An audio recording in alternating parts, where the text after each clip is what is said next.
இன்னைக்கு நாங்கள் பங்குனி உத்திரத்துக்கு எங்கே போனோம்னா கைகண்டாரையனார் கோயிலுக்கு போனோம். அங்கே ஒரு பெரிய ஆழிச்சிலை இருந்தது. இது ஆழிச்சாமின்னு தான் சொல்லுவாங்க.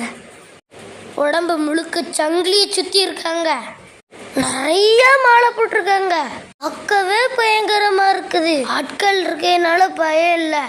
ஆட்கள் இல்லாத போது போனால் கை காலில் நடுக்கம் கொடுத்துரும் போல. சரி, சாமியை கும்பிட்டாச்சு. அடுத்தால குளத்தாங்கரைக்கு போவோம். நம்மளுக்கு பிடிச்ச ஆலமரத்தை பார்த்தாச்சு. ஆலமரம்னா எனக்கு ரொம்ப பிடிக்கும். ஏன்னா அதில் தான் செலவே இல்லாமல் ஊஞ்சல் ஆடலாம்.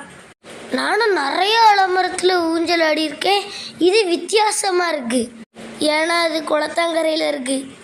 இதில் ஆடுறது கொஞ்சம் ரிஸ்காக தான் இருக்குது. ஏன்னா ஆடம்போது கையை விட்டோன்னா குளத்து தண்ணிக்குள்ள போய் விட வேண்டியதாக இருக்கும். ஏன்னா ஆடம்போது கொஞ்சம் பயமாக தான் இருக்குது.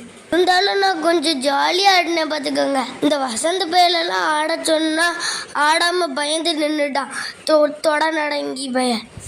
என் பாப்பா நல்லா ஜாலியாக ஆண்டா.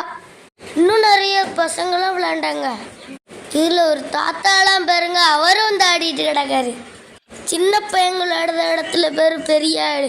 இவருக்கு வந்த ஆசையை பெரிய ஆலமரத்து ஆட்டத்திலேயே இந்த ஆட்டம் தான் எனக்கு ரொம்ப பிடிச்சிருந்தது. இங்கேருந்து வரையக்கு மனசே இல்லை. வசந்த ஒரு விழுக மேலே தூக்கி விட்டுட்டோம். ஒரே அழுக.